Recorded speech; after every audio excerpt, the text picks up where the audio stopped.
Hey guys, John Paulamy here, Actionable Intelligence. Today is Saturday, December 31st, and this is the weekly market update. First of all, I want to wish everybody a happy new year. I'm actually recording this on Friday, 12:30, as I'll be traveling tomorrow back up to Houston. But this will be obviously the last video of the year.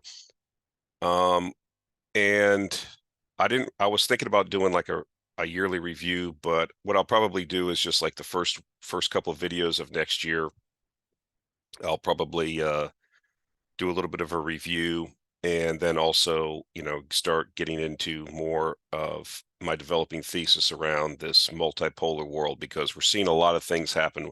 One of the things I'll mention in a slide here, but it's something that we really need to start focusing on going forward, because events are accelerating, what's happening in the global south and the global east. So I don't think that they can be ignored, and I think they're going to have a significant impact on investments in the financial world. But that's for next year. That's for videos coming up. So I need to do a little bit more research. But just for an example, you probably have, consider that, Russia, Venezuela, and Iran probably have 40% of the world's oil reserves, right? Proved reserves. So I think that, if you're in the West, you probably have a negative view towards those three countries.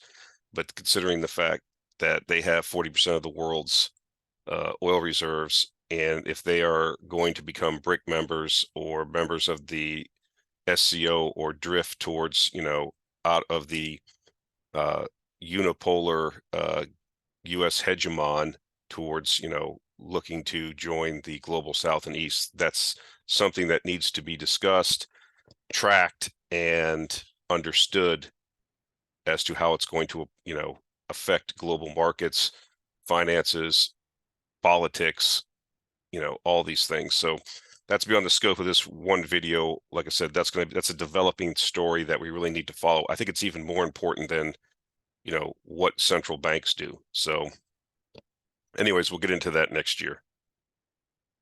Again, anything that you hear or see on this podcast or video is not investment advice. Please do your own due diligence. It's your money. It's your responsibility. All right. So we've been talking about the basically Band-Aid getting ripped off by China as it relates to the zero COVID policy. And what I wanted to show is I came upon this chart on Twitter, which I think is, explains a lot. This goes back, to 1986, but what you can see is something we've discussed before: the unrelenting, constant growth in world oil demand, which typically is around, like I said before, 1 to 2% a year, depending. Now, again, you have these little, drops like in 2008 when you had the great financial crisis. But again, it just rebounds right after that, because the world doesn't end, right? The ascent of man continues, people bettering themselves, economies growing. Same thing here with the pandemic lockdowns worldwide. You even came off 100 million barrels a day and only dropped 15% in demand for locking down the whole world. That should tell you something about how inculcated oil is into society, not just as a transportation fuel, but as a feedstock for many, many, many, many products. So anyways, I think this is illustrative. And so you have this through all the ups and downs, and these are just like seasonal. This is why you have this sawtooth, you have seasonal demand, but you see it's unrelenting growth. Even when you had recessions back here, like at the recession because of the tech wreck back in, or different recessions, in the end, like I said, there's only been, I think, 4 or 5 years out of the last 60 where you've had actual declines in demand, like here at the Great Financial Crisis, or like right here. So these were 2 out of the 4 or 5 events. And so what I wanted to bring up was, getting back on trend. And so if this trend stays the same, I mean, we should be at, 102, 103 million barrels of demand in a world that can probably supply 99 or 100 million barrels, depending on, who you want to talk to. And so this is why it's important to understand what's happening in China. China was locked down for 3 years. Of course, oil demand didn't just disappear, okay, but it was stifled, specifically, especially in aviation. There was not a lot of flights. I've shared the data set that you can go to and get daily updates on China flights or flights or in any country around the world. So that's one thing. And then just China opening up, I think it's, safe to assume that Chinese consumers are probably going to react a lot like other consumers around the world when lockdowns ended in like other countries like the US or Europe or something like this, where people were even locked down even longer, twice as long. You have pent-up demand. I think what we're going to see is what we're seeing is this wave of Omicron go through the society. People will get sick. You're seeing the news stories. If you want to do a search on, COVID China, you're going to see horror stories about everything. People piled up at crematoria and stuff like that, and all these people dying. We're never going to know the full story. What we do know is that when the People's Republic of China ruling class decides to do something, they do it. Okay. And so they ripped the Band-Aid off. I thought it would be a more phased reopening over like 2023. That was kind of my original forecast. They just decided to rip the Band-Aid off. So I think you're going to see demand not really do anything right now, because a lot of people are just at home sick, calling in sick as this virus rips through. And then people will, again, you'll develop a herd immunity, if you will. And then as people gain more confidence, there's always a certain segment of the population that's going to be scared no matter what, just like we have in other countries. But there's going to be another part of the population. I mean, they've interviewed people that are raring to go, right? You've seen some of the anecdotal evidence about travel websites, the inquiries, reservations for planes, everything's up like hundreds of percent. So how that translates into actual spending of money and actual, buying of tickets and all this stuff, we'll have to wait and see. But I suspect that we're going to see this get back on trend as Chinese demand comes back to more of a normal demand. And that's, like I said before, it could be anywhere from 2 to 3 million barrels a day. And that would put us at, 102, 103, maybe, depending on some of the other things that are happening in the world, 104 million barrels a day in a world that maybe can't supply that. Okay. We don't know. We depending on where you're at or what analysts or how you're analyzing this, if you assume that the world can produce 100 million barrels a day, then that's a problem, right? You're going to be short. So this will be a developing situation. We'll have to watch it. I think this is going to be one of the most important themes of next year. I'm getting a little concerned that everybody there's a consensus growing around this, but maybe I'm in my own bubble here. Or maybe I have my own confirmation bias because of all the people that I interact with are saying the same thing. But I think that, a lot of people are saying that this is going to be offset to a certain extent based on how the, recession in the U.S. continues to develop. It's obvious we have a slowdown in certain sectors of the economy. It goes without saying, housing is a mess. That's one of the largest sectors in the U.S. economy. But, as I've said before, unless we have something akin to the Great Financial Crisis or a depression or something, I don't really see oil demand coming off too much. So in the developed world. And then not just China, you have the rest of the world. Some of the things I'm doing is I'm doing some analysis. And when I go and look at some of the data sources, it's like Our World or something like I have these data sets. I'm going to start parsing them.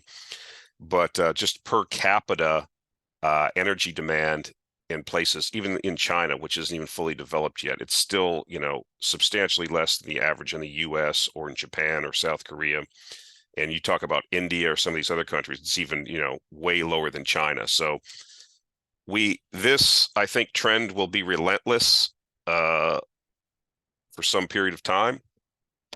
Of course, about our long-term, medium and long-term view that the insufficient investment that has not happened in new oil and gas reserves, that was our original theme to really push this thesis of investing in oil field services and, certain exploration and production plays. So we'll have to see how this goes. I think that as this demand comes back, we'll have to balance that against, some of the things that people are saying, well, on the bear side, well, China has really pumped up their products storage and crude storage, topped off all their tanks. And so they really won't have the demand that you're anticipating, John. But it's like, okay, well, typically, are those strategic reserves? We don't really know all the data, okay? We just don't know. What we do know is we're trying to look at this as more of a 20 or 30,000 foot level, okay? And that's why, we have these competing narratives around recession, pushing demand down in one part of the world while this returns to trend. My bottom line is I don't want to discount 40 years of history here where unless you have some major worldwide financial dislocation, oil demand goes up every year. It's just how it is. And if you're betting against that, you're betting 4 out of 60 years where oil demand went down. So I think that maybe it was good to anticipate these things. We had the run up to 130 with the war. That was probably overpriced. Now we've had a 50% cut basically, or almost a 50% cut, 40% cut. That's had a big pullback. And now we have the major commodity importer in the world is now just said we're going to open up. So we'll just have to see how it plays out. But again, I think that this will be one of the major themes. I'm not saying we're going to go back to all-time highs right now with the rest of the world. But I look at places like India, where I just reported a couple weeks ago. I mean, oil demand was up like 10% year over year. So these other places are still growing, and in order to grow an economy, it requires more and more energy inputs. So that, of course, is offset with what's going on in Europe with the economic dislocations, and now, like I said, in the U.S. and other parts of the world that seem to be slowing down. So we'll have to see. We'll have to balance it. We'll just have to keep an eye on it. But with SPR releases ending and this demand coming back, plus what's happening in Russia, which is the best guess, like I said, you could be short 4 to 5 million barrels a day at some point in 2023. Now, it's not going to just demand from China. It's not just going to, flip a switch. It's going to ramp up over time. Like I said, as this virus makes its way through the population, people are going to be sick. They're not going to be moving. People are going to have to get, it takes, it's just like spring or something. You come out of the winter. It's not just snap your fingers and one day all the flowers have sprouted. It's a couple few period of weeks or months. I think by we'll really know where we're really at by, somewhere in Q2 of next year. By end of Q2 next year, we'll really know if our thesis is right. And again, we have to look at price. I mean, oil price is I'm not saying it's bottomed, but, it's not really going lower at this point. So we'll have to watch price and see what that tells us also. So I thought this was interesting. This is why I get on Twitter. I like to see these various correlations that people come up with. But this was by the Crude Chronicles, person I follow on Twitter. But I thought this was interesting. It shows, the oil price in orange. This is your year-to-year change in the price versus global liquidity indicators. I don't know exactly all of the inputs he's using for these global indicators, but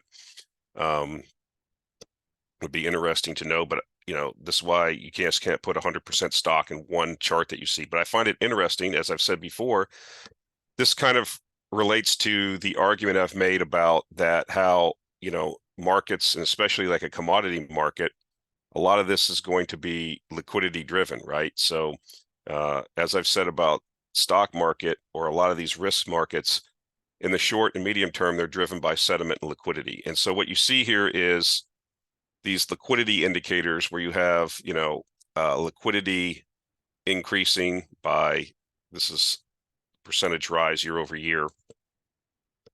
Same here. As liquidity increases, the oil price increase. That makes sense, right? If you're pushing more money out, there's more money flowing around, then it's going to be typical that you would expect risk assets to perform. And so what I find interesting is look at where we're at on the global liquidity indicators. This is what we've been talking about for like over a year now, or about a year. Why, people ask me like, nothing's happened in the uranium stocks for like 8 months. What's going on with the oil price? That's liquidity has dried up. There's no liquidity in the markets. This chart goes back to 1997. You can see the correlation. But what I think is happening now, and I'll show in subsequent charts, we're at the end of this tightening cycle, I think. We're getting near the end. We're closer to the end than we are the beginning. Let me put it that way. And I'm going to show a chart about like China is, going through now a reliquefaction cycle. They're leading on that. And I think that what you'll see, there was a good article on Zero Hedge maybe a week or so ago showing that a study that was done by someone at one of the investment banks, that when inflation peaks, when, from that peak, when does Fed policy usually reverse? And so I think that, the consensus is we're going into a recession. And I always tell people, well, if we're going into a recession, what the central banks are going to do. Okay. And so we have a lot of these people that I think are smarter than they try to be too smart about things. And they're like, well, Chairman, I don't believe anything that the central bank says. I don't really think that they really know what they're doing all the time. Remember this time last year, the central bank was saying, interest rates were at literally zero, and they were saying that inflation was transitory. And then they, had this huge rate, the highest or the quickest raising of rates in the history of the Fed. Okay. And so, and now Chairman Powell is the new Paul Volcker. I don't believe it. I remember 2018 when he panicked and reversed course. Okay. That's what these people do. They're creators of inflation. And so, I mean, if you're looking at this global liquidity indicator, which is at like let's say 25-year low, okay, do you think it goes lower than this? Do you think liquidity in the world's going to continue to tighten? Or do you think that we're closer to the end of the tightening cycle and or are we closer to the beginning, or there's going to be a lot more? Okay. Because I can tell you that, if this reverses, there's obviously a lag, but you see what happens to oil prices. Okay. So I think this is a interesting snapshot of what can happen. Of course, I don't know the future. Maybe Chairman Powell is the second coming of Paul Volcker, and he's going to continue to raise rates until inflation gets back to 2%. I don't think that he'll be able to do that because of the political pushback. And I think that there are now secular fundamental reasons why inflation will not go back to 2%. Okay. I think what a lot of people forget, and I've mentioned this before, is that it wasn't just Paul Volcker raising rates to 20% in 1980 or whatever it was. Okay. You had a new administration that did a tremendous amount of the Reagan administration, tremendous amount of deregulation, okay, which loosened things up, caused more efficiency. You were right at the cusp of the PC revolution, okay, the efficiency gains there. So there was a lot of other things that went into it. I mean, I'm not an economics grad student. I guess somebody could study this, but we have the reverse here now. We have governments that are trying to stifle supply of raw materials, specifically oil and gas exploration, mining exploration, just during the time when we've had a decade of underinvestment. So you have that tightening of supply. You don't have that government support so that creates less efficiency and higher costs. So a lot of things go into it, but I think this is interesting. Like I said before, I mean, this kind of shows you I think the rapid tightening, okay, as liquidity shrunk.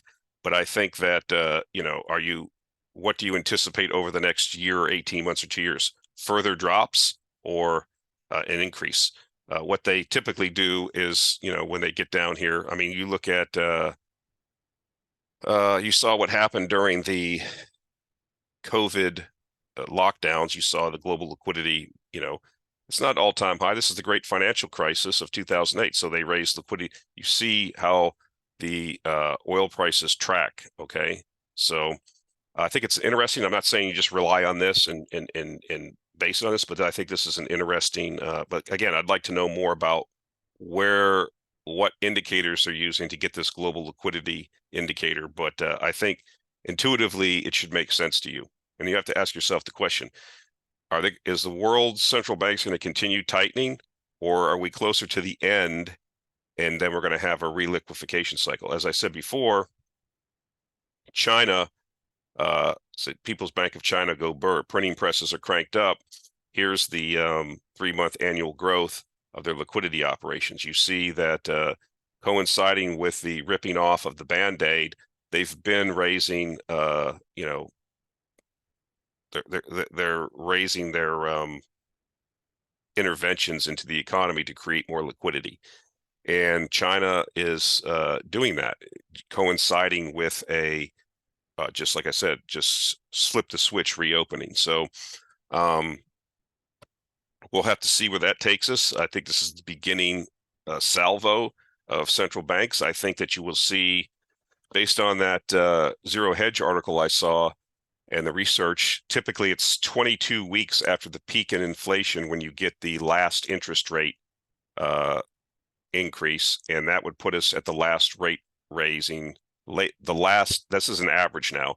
The argument was that the December 50 basis points increase was the last one. And so the next meeting will be in February, and I think you'll start to see language around softening around, because the inflation indicators will probably keep coming in. Like I said, it's not probably going to go back to 2%, but they're going to find some language or come up with some story about how 4% or 3.8% or 4.6% is the new normal and why it's good for everyone as they prepare. This economy, like I said, the housing market's pretty much dying. Okay, that's probably 15% of the economy, and so yes, you have some momentum of houses that were being built already, but difficult to see. The data's there. So I think we're going to see more liquidity.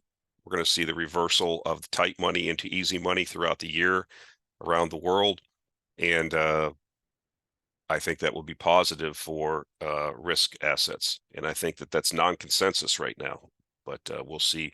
But like I said, these sentiment shifts can happen in a heartbeat. The liquidity is coming back, at least in China.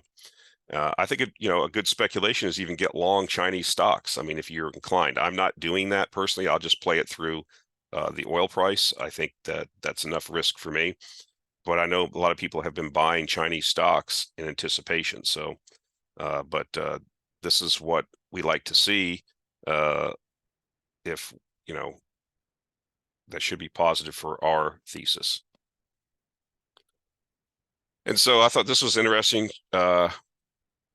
This is the M2 money supply. You had the first decline in the M2 money supply in 60 years was last year. So again, I ask you, you see the two outliers of what happened in 2020 and 2021. So you have the first decline. There was another one in here that was like 0.8, 1994, where you had a 0.3 percent increase. But this is the first actual decline in money supply in 60 years, M2. So this kind of, makes my point about the Fed is basically a engine of inflation, not hyperinflation, but this, you see the results. If you look from 1959 to 2022, the change in prices, it should be obvious. But do I anticipate 2023 being another down year? I mean, what are the odds if you look back through history? So moving on, I thought this was interesting. We talk about the energy transition. I've been bagging on the energy Vende and these poor decisions that a lot of politicians are making and policymakers. But again, here's another example of heads we win, tails we win more. We say that we want to do this energy transmission, and then people a lot smarter than John have went out and done the calculations of what's required, the copper that's required, the nickel that's required, the cobalt, all these minerals that are required for this energy transition. And we're going to have a difficult time supplying them, okay? Just because of the underinvestment, because of the ongoing depletion of existing mines. You're living off the fat of previous investments that were made 10 or 15 years earlier. And so now we have a country, Indonesia, which is talking about creating a OPEC-style cartel for battery metals, which makes perfect sense to me, because if I was, people do what's in their own best interest, not what's in your best interest, okay? And so I think Indonesia, I don't think they're a member of OPEC anymore. They used to be an exporting country of oil, but I think they don't export oil anymore because of some of I'm not sure. But anyways, this is just another bullish type situation. If you're a copper, somebody believes copper and these battery metals are going to be moving higher over time, which I think that's the case. And so here's what some snippets from the article said: the world's largest nickel producer exploring governance structure similar to that used by the oil group. Indonesia is studying the establishment of an OPEC-like cartel for nickel and other key battery metals, highlighting the geopolitical confidence of nations that are rich in resources needed to make electric cars. Here's a quote. I do see the merit of creating OPEC to manage the governance of oil trade to ensure predictability for potential investors and consumers. Indonesia is studying the possibility to form a similar governance structure with regard to the minerals we have, including nickel, cobalt, and manganese. So I don't think the OPEC cartel was created to create predictability for investors and consumers. It was created to maximize the return as best it could for the oil producing countries. And I think that the same thing will happen here. And this is just another outgrowth, I think, of, 25 years ago, I mean, this wouldn't have even been discussed, because these countries were under the thumb of the Western powers, and their job was to just, export raw materials to the West so that we could manufacture them into value-added products in our factories. And so you've seen other moves with Indonesia in the past where they have said that you had to build refineries, nickel refinery in Indonesia, because they wanted to capture some of the value add up the value chain. So they just didn't want to be a price taker and, export just raw ore. They wanted to refine the nickel in Indonesia and capture more of that value chain. So again, this is just people acting in their own self-interest, but this isn't going to be positive if you're trying to have this energy transition where you already have an acknowledged shortage of these metals that you need for this energy transition that all policymakers are on board with. The goal doesn't match reality. And so you have this gap and then you see things like this. It's going to make it more. Do you think this will make metals more expensive or less expensive? That's the question you have to ask yourself. And so they're just talking about it right now. But if this is the trend, which I believe it will be, then I think that the metals become more expensive and harder to obtain. And so here is a chart, another one with copper supply and demand from Goldman Sachs. And so you see this is the supply growth that's expected over till 2030. You can see over the next couple years, we have some mines coming online, so they're going to add 1.1 million million tons of copper next year. But this doesn't match what policymakers want. You have what it says right here, most of this incremental supply is likely to come online in the next 2 years, after which supply growth decelerates until 27, 28. Top 50 projects copper production growth 22 to 30. Does this match what policymakers want to happen? They want more electrification. In order to have electrification, you need more copper, but yet you have new copper supply is trending down, not up. Okay, this is a problem. And so you see over here, Exhibit 4, demand grows in the second half of the decade on the back of decarbonization and green trends, as per our global commodities team. So you have these different demand vectors: electric vehicles, solar, wind, charging infrastructure. This is total green demand, okay? You need 6 million new pounds.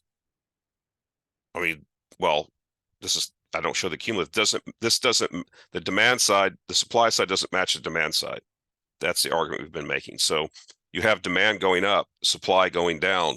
I mean, this is why you have people like Gorin and Rosenzweig saying they don't see the risk is to the upside on the price. And again, if you're in a global recession or you're in a recessionary environment, copper's right now at $3.80 a pound. What happens when demand comes back? Okay. And of course, now the billions, hundreds of billions, tens of billions devoted to the energy transition in the West, that's the new zeitgeist. Where is the copper coming from? So I like to just show these things. I know we talk about them a lot, but it reinforces this isn't changing. We're not seeing announcements of major copper discoveries or of companies going out and looking for more copper. Okay. Again, if the price goes to $5, $6, $7, $10 a pound for copper, yes, they'll see increased exploration. But remember, again, you're running into more and more of these problems that you're seeing even in oil and all commodities. The easy stuff has been found. The stuff that's left is going to be more expensive to find, harder to find, more difficult to extract, and more expensive to extract. The head grades, or the amount of copper that you are getting in each ton of ore or rock that you're mining, is going down over time. Okay, this is a problem. And because if you're out picking fruit, you're going to pick before you go to the garage and get your ladder and exert a lot of effort to climb up to the top of the apple tree, you're going to get all the apples that you can reach from the ground, which is easy.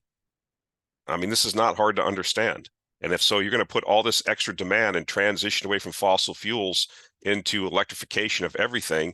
It all rests on copper. Okay. And you just don't have this is just showing the demand for, this is green demand. This isn't, further industrialization and modernization of the developing world.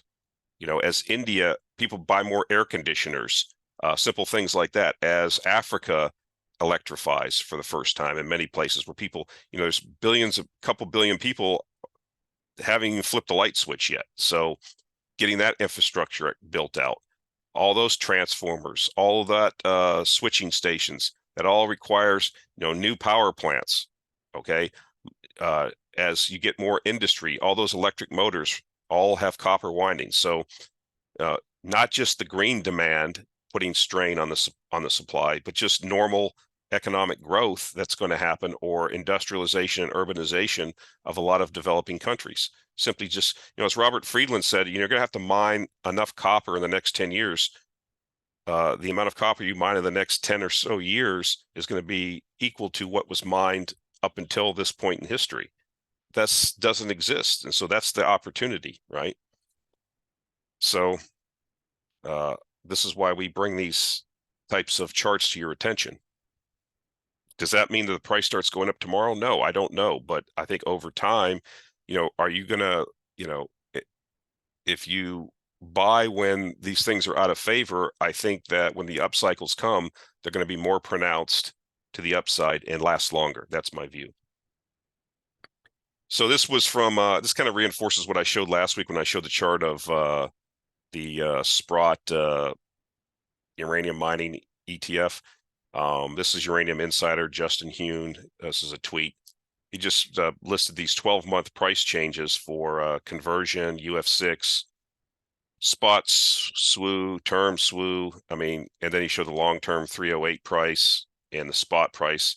I mean, this is another thing where this is reality, right? And because the stocks have not responded, I've said this before. If I didn't say it last week, I'll say it again. I mean, liquidity really drives these speculative markets. And uranium is a very thinly traded market. There's not a lot of liquidity, even in the stocks. There's a lot of retail in the stocks, retail investors that get bored if it's not going up. There's a lot of chasing of the shiny object. In the market cap, you just don't have the institutional money has not really come in yet. It will at some point, but this is positive. Everything's going in the right direction. There's nothing to be bearish about. And so if you have the opportunity and you have the patience, this is an opportunity to buy. Again, you have to bifurcate between speculations and junior mining and the more established companies that are kind of like real investments. I'm not going to have that conversation again. I've beat that horse to a pulp. But again, things are not negative in the industry; they're positive. Justin Hune had a very, very good interview. Eric Townsend of Macro Voices interviewed him. It was up last week. I will put a link to that interview. If you want to understand further about where the market is right now and where it's going, he kind of really does a really good discussion, Justin does, with Eric to get him up to speed, because Eric Townsend had been criticized for, he wanted to get involved with it. He ended up getting involved in uranium. He wanted to, became a subscriber to Justin's newsletter, Uranium Insider, and I guess he was really impressed with the work, and then his juices were flowing once he realized the real fundamentals. So I just wanted to put this tweet up here. I'll put a link to the interview. You can listen at your leisure.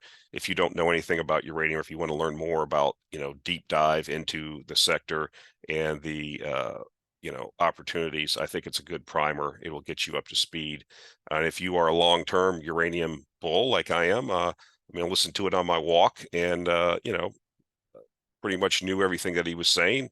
There's not much more to say. I mean, demand's rising and supply isn't. So that's the opportunity.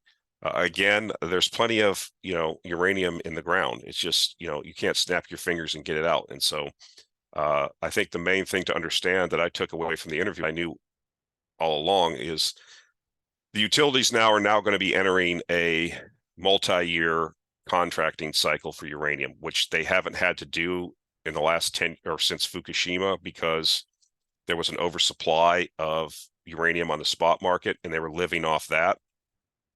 It was just real easy to get and cheap. That's kind of pretty much dried up. And so now they have to go back to their normal way of doing business, which is signing multi-year contracts with producers for this uranium. And then, plus it's even more bullish when you get into the story that I'm not going to get into because it's like an hour and a half interview, but the moving from underfeeding to overfeeding, how that's going to swing demand for yellow cake. And it's, again, the bullish thesis has not went away. And I think he does a better job of explaining it than I could.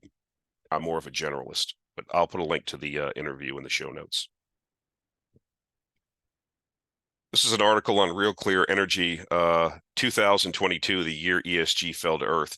I think that's one risk it's not really a risk, because I think for copper, I think some people are going to push forward with the ESG, but there's a lot of holes. It took a lot of hits under the waterline this year, because, especially with what you see happening in Europe and Germany specifically, where, the reliance on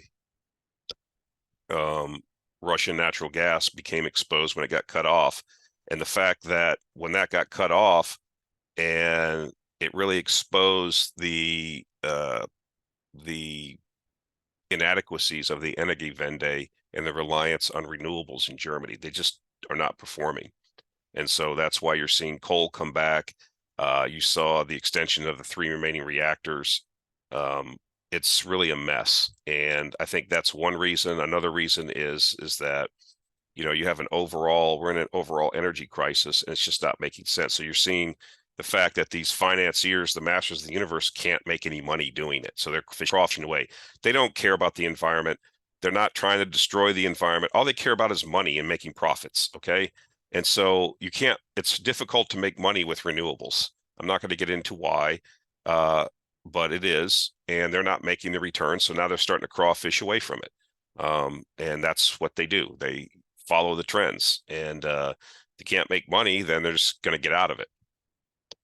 So a couple snippets from the article. The year 2022 brings an end to an era of illusions, a year that saw the end of the post-Cold War era and the return of geopolitics, the first energy crisis of the enforced energy transition to net zero, and the year that brought environmental, social, and governance investing down to earth with a thump. For the year to date, BlackRock's ESG screened S&P ETF lost 22% of its value. Well, it's an overall bear market also. And the S&P Energy Sector Index rose 54%. Then I skipped around. So the 3-year link that was talking about some other things you need to read darker. By restricting investment in production of oil and gas by Western producers, ESG increases the market power of non-Western producers, thereby enabling Putin's weaponization of energy supplies.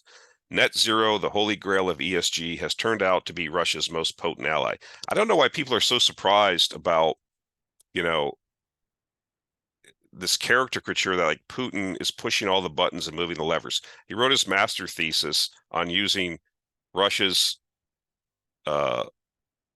mineral resources, its endowment of resources, to allow it a path to become a geopolitical player, to reemerge as a geopolitical player. So why are people like shocked by this?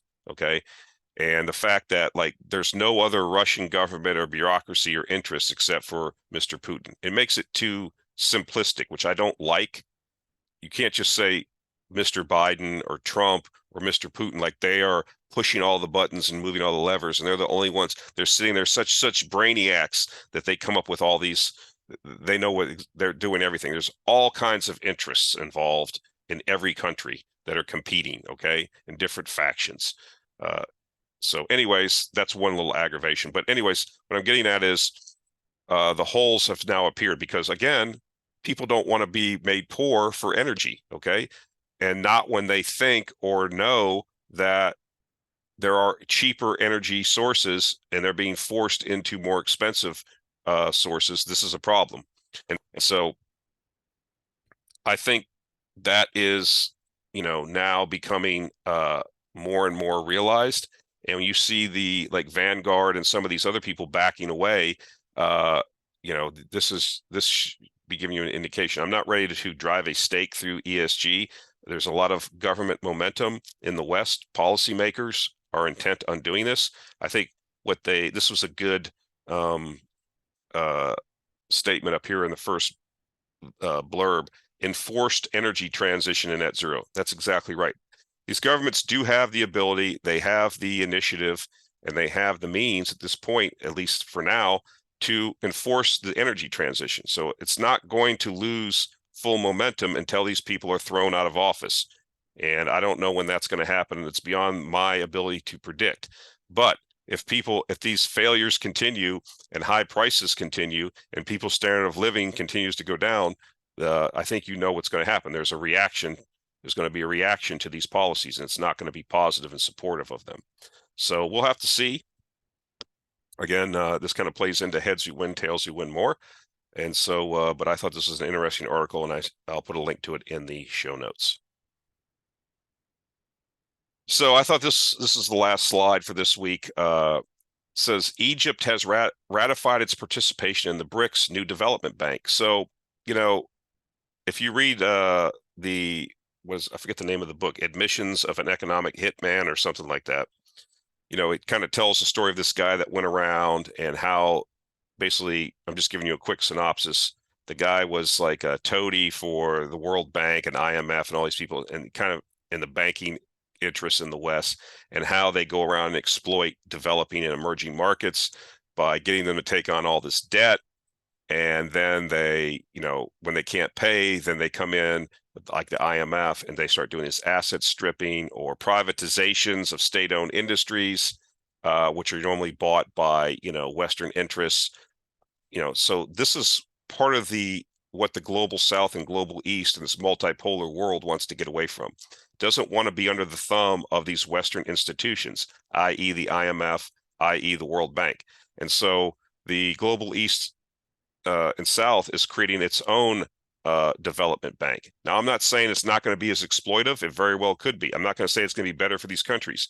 What I'm trying to show you here, and what I talked about at the start of the video, which is going to be a theme going forward over the next few years, which you need to pay attention to, is that we are going to this multipolar world.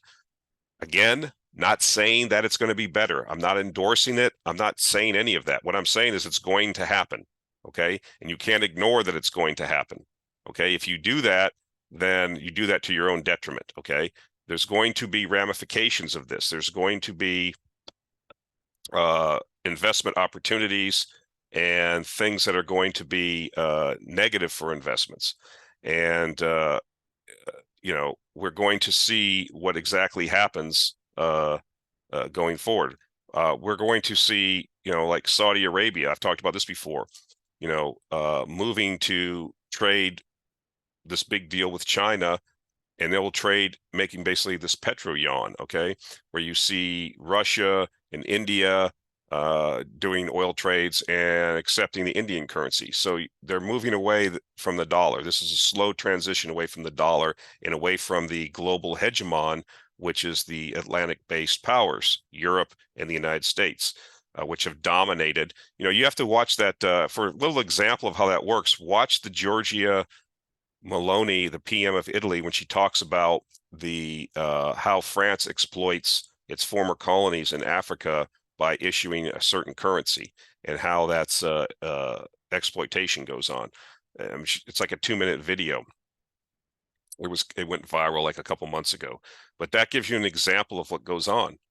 And I've seen it like in these like third world countries I've worked in when I've, like in, Guatemala and Central America, these other places, and you just see it, through the news. We get these countries hooked, and then, well, you can't pay your debt. You have to pay your debt to the detriment of your own population. You can't afford it. So we have a plan for you. This is this IMF plan where you sell off these assets or sell off the crown jewels of the economy to these Western interests.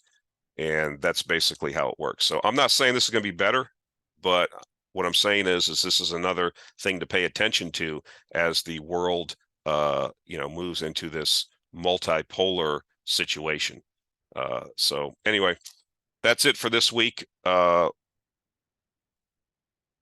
New Year. Stay safe out there, and we'll talk to you next week.